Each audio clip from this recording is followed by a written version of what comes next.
Hello everyone, welcome again to psycho. आज हम फिर से लेकर आए हैं बायोलॉजी का प्रैक्टिस सेट, जिसमें आज हम कुछ क्वेश्चन डिस्कस करेंगे जो कि आपके लिए बहुत ज़्यादा इंपॉर्टेंट हो सकता है आपके अपकमिंग एग्जाम के लिए। तो स्टार्ट करते हैं आज के फर्स्ट क्वेश्चन के साथ।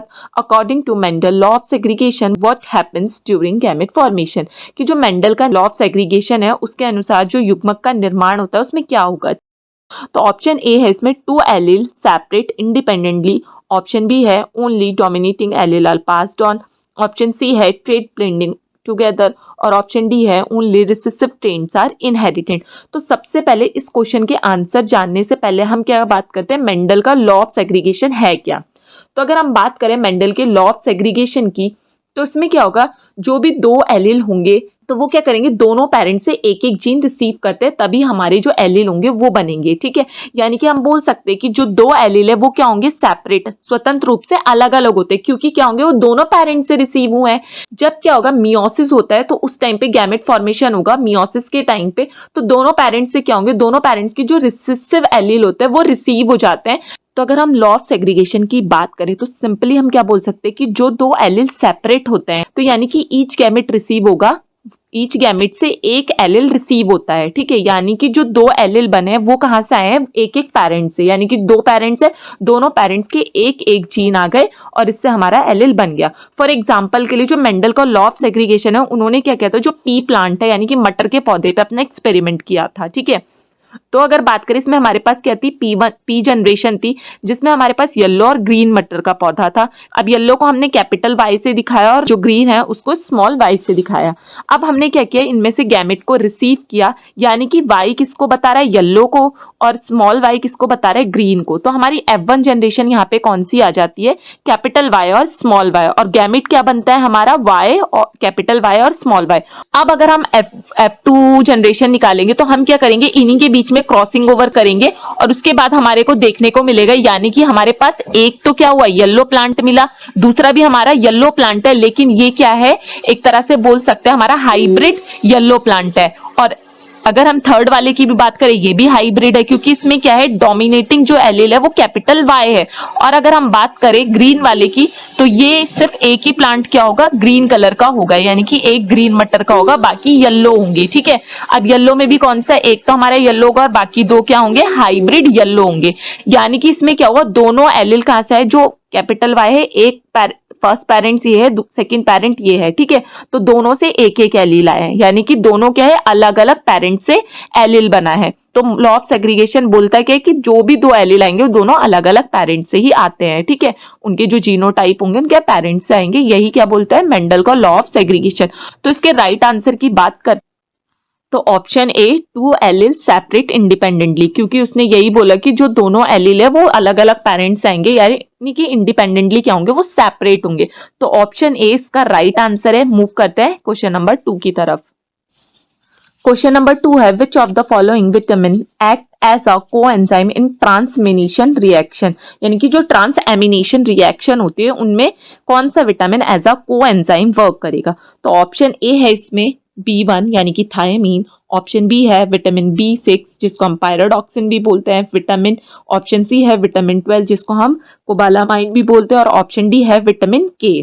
तो अगर हम सबसे पहले बात करें इसके राइट आंसर की, तो ऑप्शन नंबर जो बी है इसका राइट आंसर होगा विटामिन B6 पायरोडॉक्सिन, क्योंकि जो पायरोडॉक्सिन क्या होता है, ये क्या होता है, पायरोडॉक्सिल फॉस्फेट की एक्टिव फॉर्म होती है। ठीक है, और ये क्या है, कोएंजाइम की तरह वर्क करता है ट्रांसएमिनेस रिएक्शन में। साथ में ये क्या होता है, जो अमाइनो एसिड है, अमाइनो एसिड है, इसके मेटाबॉलिज्म के लिए बहुत ज्यादा नेसेसरी या फिर एसेंशियल होता है। तो अगर हम इसके राइट आंसर की बात करें, ऑप्शन बी पायरोडॉक्सिन, क्योंकि ये क्या है, पायरोडॉक्सिल फॉस्फेट की फॉर्म है और एज अ कोएंजाइम वर्क करता है ट्रांसएमिनेशन रिएक्शन में। अगर हम वही बात करें B1 की, तो B1 क्या है, कार्बोहाइड्रेट के मेटाबॉलिज्म में हेल्प करेगा लेकिन ट्रांसएमिनेशन में कोई हेल्प नहीं करता है।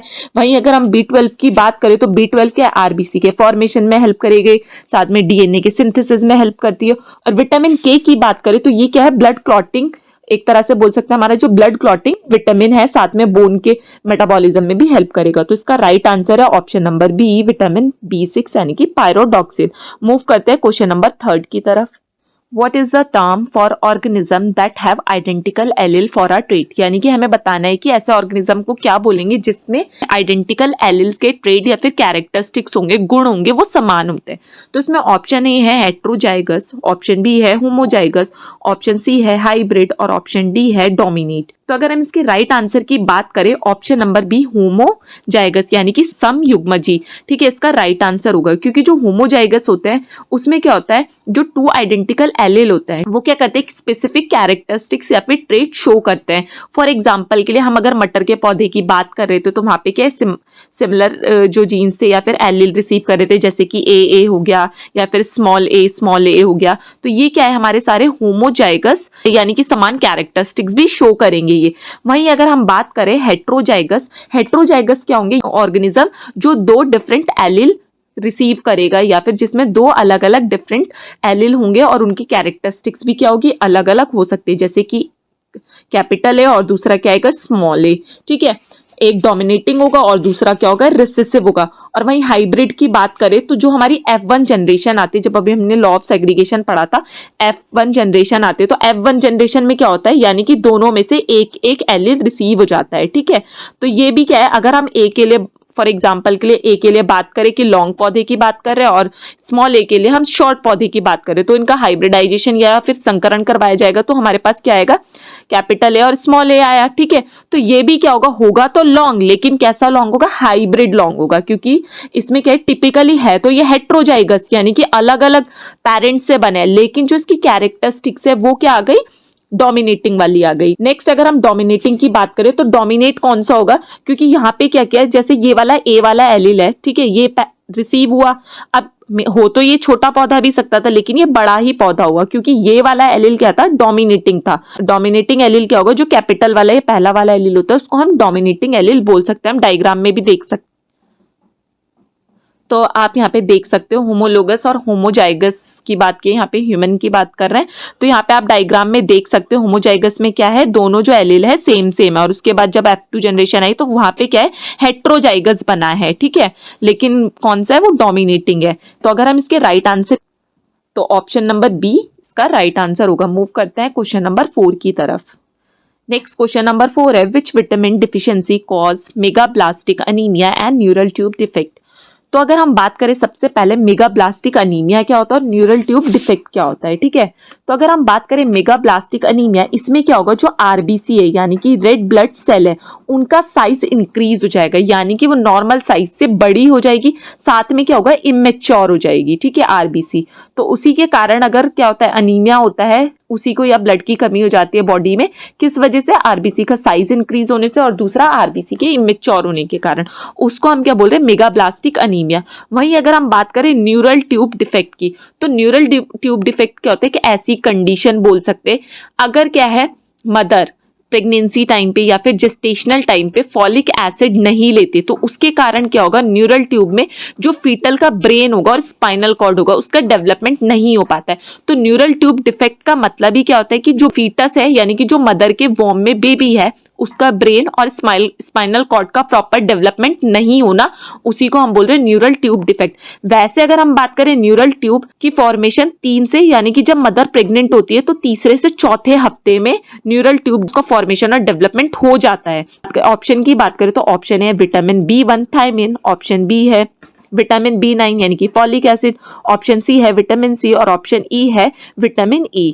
तो अगर हम इसके राइट आंसर की बात करें, ऑप्शन नंबर बी यानी कि vitamin B9 folic acid मेगाब्लास्टिक anaemia और साथ में न्यूरल ट्यूब डिफेक्ट के लिए रिस्पॉन्सिबल है। अगर मदर क्या करेगी, अपनी प्रेगनेंसी पीरियड में फॉलिक एसिड का इंटेक नहीं करेगी तो उसको मेगाब्लास्टिक अनीमिया भी हो सकता है, साथ में उसका जो बेबी है जो अभी बॉर्न नहीं हुआ है उसको न्यूरल ट्यूब जैसी कंडीशन देखने को मिल सकती है, ठीक है। तो इसका राइट आंसर है option number B folic acid. Next question है, व्हाट इज कैरियोटाइप, ठीक है। इसमें पूछा गया कि कैरियोटाइप बताना है हमें। तो सबसे पहले हम कैरियोटाइप ही बात करते हैं। कैरियोटाइप क्या होता है? एक पर्सन के गुणसूत्रों या फिर क्रोमोसोम्स का एक पूरा सेट होता है। ये सिंपली बोल सकते हैं किसी भी ह्यूमन में क्रोमोसोम्स के पूरे सेट को हम क्या बोल रहे हैं? क्रोमोसोम बोल रहे हैं। जो क्या होता है, एक तो एक स्टैंडर्ड फॉर्म में होंगे, साथ में हम बोल सकते हैं स्टैंडर्ड फॉर्म में अरेंज होंगे, ठीक है। अब क्या है, ये जो गुणसूत्र होता है, जो ये क्रोमोसोम का सेट है, ये क्या करता है? इंडिकेट करता है किसी भी क्रोमोसोमल एबनॉर्मलिटी को, साथ में जेंडर डिटर्मिनेशन में भी हेल्प करेगा। अब अगर हम नॉर्मली बात करें तो 46 क्रोमोसोम होते हैं या फिर 23 पेयर, और इन्हीं सेट को हम क्या बोल रहे हैं? कैरियोटाइप बोल रहे हैं। अब अगर ऑप्शन की बात करें तो ऑप्शन ए है इसमें a chart of chromosome pair, option B है type of mutation, option C है जेनेटिक डिसऑर्डर, और ऑप्शन डी है a method of gene therapy. तो इसका जो राइट आंसर है वो है option number A, a chart of chromosomes pair, यानी कि जो गुणसूत्रों के जोड़े का चार्ट है उसी को हम क्या बोल रहे हैं? कैरियोटाइप बोल रहे हैं। वहीं अगर हम बात करें म्यूटेशन की, तो म्यूटेशन क्या है कि जब भी डीएनए के सीक्वेंस पे कोई चेंज आता है या फिर डीएनए में परमानेंट चेंज आ गया उसके सीक्वेंस में। और जेनेटिक डिसऑर्डर आपको पता ही, जेनेटिक कंडीशन की बात करें, कोई भी जेनेटिक कंडीशन हो जाए, जैसे डाउन सिंड्रोम हो गया, बहुत सारी कंडीशन है, उसको बोल रहे हैं। और जीन थेरेपी की बात करें तो जीन थेरेपी क्या है? एक ऐसी टेक्निक है जिससे हम क्या कर सकते हैं, जो जेनेटिक डिसऑर्डर या बहुत सारी हमारी इम्यूनोलॉजिकल हेमेटोलॉजिकल डिसऑर्डर है उनको ट्रीट करने के लिए यूज करते हैं। जैसे कि जीन का एडिशन करना, जीन एडिटिंग करना, आरएनए थेरेपी होगी, सेल थेरेपी होगी, सब किसके अंदर आ जाता है? जीन थेरेपी के अंदर। तो कैरियोटाइप का राइट आंसर है ऑप्शन नंबर ए। मूव करते हैं क्वेश्चन नंबर 6 की तरफ। क्वेश्चन नंबर 6 है, what is the term for gene located on the same chromosomes that are inherited together. हमें बताना है कि ऐसे गुणसूत्रों को क्या बोलते हैं जो एक ही जनरेशन या एक ही विरासत में मिलते हैं। तो ऑप्शन है इसमें इंडिपेंडेंट जीन्स, ऑप्शन बी है लिंक जीन, ऑप्शन सी है रिसेसिव जीन, और ऑप्शन डी है डोमिनेटिंग जीन। तो सबसे पहले अगर हम बात करें इसके राइट आंसर की, ऑप्शन नंबर 20 का राइट आंसर है लिंक जीन। क्योंकि लिंक जीन क्या होते हैं? ये दो जीन होते हैं जो क्लोजली एसोसिएट होते हैं सेम क्रोमोसोम्स में, ठीक है, यानी कि सेम क्रोमोसोम्स होंगे इनको बनाने के लिए। जैसे कि अगर इसके एग्जाम्पल की बात करें तो इसमें एग्जाम्पल क्या आ जाते हैं? जो फ्रूट फ्लाई है, यानी कि ड्रोसोफिला मेलेनोगैस्टर है फ्रूट फ्लाई, ठीक है, वो इसका एग्जाम्पल है। आप जब फ्रूट फ्लाई को देखोगे तो उनका कलर साइज ऑलमोस्ट सेम ही होता है, क्योंकि सेम क्रोमोसोम्स उनमें क्लोजली पास हो रहे हैं। तो इसका जो राइट आंसर है वो है option number B, linked gene. वहीं अगर इंडिपेंडेंट जीन की बात करें तो ये क्या होंगे? डिफरेंट क्रोमोसोम्स में लोकेटेड होंगे, ठीक है। और ये क्या करते हैं? मेंडल का जो इंडिपेंडेंट असॉर्टेशन का लॉ है उसको फॉलो करते हैं, यानी कि जो मेंडल का स्वतंत्र संयोजन का नियम है, लॉ ऑफ असॉर्टेशन, इंडिपेंडेंट असॉर्टेशन, उसको फॉलो करते हैं। जैसे कि ब्लड ग्रुप के लिए हो गया, आई कलर के लिए हो गया, ठीक है। वहीं अगर हम रिसेसिव जीन की बात करें तो ये क्या करेंगे? होमोजाइगस कंडीशन को शो करते हैं, ठीक है, जैसे स्मॉल ए वाला हो गया। और डोमिनेटिंग जीन क्या हो गया? जिसमें हमारे हाइब्रिड डोमिनेट हो गए, जैसे कि जब हम क्रॉसिंग ओवर करवाते हैं तो कैपिटल ए और स्मॉल ए आएगा, या फिर लॉन्ग और शॉर्ट पौधे के लिए कैपिटल एल और टी आ जाएगा। तो ये क्या करेंगे? हाइब्रिड डोमिनेटिंग होंगे, तो ये हमारे डोमिनेटिंग जीन होते हैं। तो इसका जो राइट आंसर है वो है लिंक्ड जीन। मूव करते हैं नेक्स्ट क्वेश्चन की तरफ। नेक्स्ट क्वेश्चन नंबर 7 है, वेयर डज द फर्टिलाइजेशन अगर, कि फर्टिलाइजेशन कहाँ पे होता है। तो सबसे पहले अगर फर्टिलाइजेशन की बात करें तो फर्टिलाइजेशन क्या है? एक ऐसा प्रोसेस है जिसमें जो दो एग होते हैं उनका फ्यूजन होगा और जाइगोट बनेगा, या फिर हम बोल सकते हैं जब oocyte और स्पर्मेटोजोआ यानी कि मेल और फीमेल एग या सेल मिलकर क्या बनाते हैं? जाइगोट बनाते हैं। उस प्रोसेस को हम क्या बोल रहे हैं? फर्टिलाइजेशन बोल रहे हैं। और इन्होंने पूछा है कि फर्टिलाइजेशन होगा कहाँ पे, तो इसमें ऑप्शन है यूट्रस। तो यूट्रस का काम क्या होता है? सबसे पहले अगर यूट्रस की बात करें तो ये क्या करता है? इम्प्लांटेशन में हेल्प करता है, साथ में जो फीटस होता है उसके डेवलपमेंट में हेल्प करता है, यानी कि फीटस के इम्प्लांटेशन और साथ में फीटल डेवलपमेंट कहां पे होगा? यूट्रस में। तो ऑप्शन इसका राइट आंसर नहीं है। ऑप्शन बी की बात करें तो ऑप्शन बी ही इसका राइट आंसर है, फैलोपियन ट्यूब, जिसको हम ओविडक्ट भी बोलते हैं, ठीक है। और अगर इसकी लेंथ की बात करें तो 10 to 12 सेंटीमीटर लॉन्ग होती है ये। अब अगर हम बात करें फैलोपियन ट्यूब, तो फैलोपियन ट्यूब के भी 4 पार्ट होते हैं, ठीक है। पहला होता है इंटरस्टिशियल,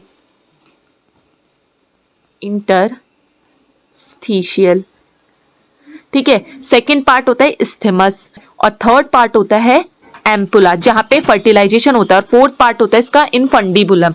लेकिन फैलोपियन ट्यूब के भी एम्पुलरी लीजन में क्या होगा? फर्टिलाइजेशन होता है। वहीं ओवरीज की बात करें तो ओवरीज क्या करता है? एग को प्रोड्यूस या फिर रिलीज करने का काम करेगा, तभी जाके फर्टिलाइजेशन होगा। और वजाइना क्या होता है, एक एक्सटर्नल जेनाइटल ऑर्गन है जो क्या करते हैं एज अ बर्थ कैनाल अपना रोल प्ले करेगी। साथ में मेंस्ट्रुअल फ्लो के भी कहाँ से फ्लो होगा, वजाइना के थ्रू। इंटरकोर्स भी किसके थ्रू होगा, वजाइना के थ्रू होगा। और साथ में स्पर्म के लिए एज अ रिसेप्शन भी कौन वर्क करेगी, वजाइना। ठीक है, तो इसका राइट आंसर है ऑप्शन बी, फेलोपियन ट्यूब। और फेलोपियन ट्यूब में भी कौन, एम्प्यूला।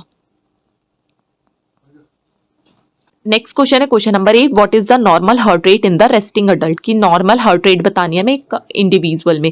तो ऑप्शन ए है इसका 50 to 60 beat per minute, option B है 60 to 100 beat per minute, option C है 100 to 120 beats per minute, option D है 120 to 140 बीट्स पर मिनट। तो जिसका राइट आंसर है वो है option number B, 60 to 100 beat per minute normal heart rate होती है। वहीं अगर हम बीपी की बात करें, रक्तचाप की बात करें, ठीक है, ब्लड प्रेशर कितना होना चाहिए, 120/80 mm of Hg।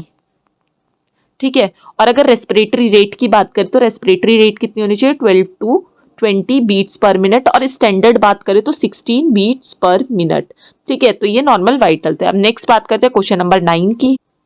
Question number 9 है which hormone regulate water balance in the body, की शरीर में जो जल संतुलन है उसके लिए कौन सा हार्मोन रिस्पॉन्सिबल है। तो ऑप्शन है इंसुलिन, ऑप्शन बी है एडीएचडी, ऑप्शन सी है ऑक्सीटोसिन, और ऑप्शन डी है कोर्टिसोल। तो इसके राइट आंसर की बात करें ऑप्शन नंबर बी, एडीएचडी, यानी कि एंटी डायरेटिक हार्मोन। क्योंकि एंटी डायरेटिक हार्मोन ही क्या करती है, जो किडनी है उसमें वाटर के रिटेंशन को रेगुलेट करती है, साथ में जो बॉडी है उसमें वाटर बैलेंस को भी रेगुलेट करने का काम करेगी। इंसुलिन क्या करती है, ब्लड ग्लूकोज को रेगुलेट करने का काम करेगी। ऑक्सीटोसिन की बात करें तो ये कॉन्ट्रैक्शन यानी कि बर्थ के टाइम पे रिस्पॉन्सिबल होता है, साथ में मिल्क इजेक्शन के लिए रिस्पॉन्सिबल होगा। और कॉर्टिसोल की बात करें तो मेटाबॉलिज्म में हेल्प करता है, साथ में इसको हम स्ट्रेस हार्मोन भी बोल सकते हैं। ठीक है, तो ऑप्शन 20 का राइट आंसर है। मूव करता है नेक्स्ट क्वेश्चन की तरफ। तो क्वेश्चन नंबर 10 है what is the function of placenta during the pregnancy, की गर्भ अवस्था के दौरान प्लेसेंटा का क्या कार्य होता है। तो ऑप्शन ए इसमें दिए गए nutrient exchange between mother and foetus, option B है oxygen supply to the mother, option C है digestive food for the baby, और ऑप्शन डी है प्रोडक्शन ऑफ आरबीसी।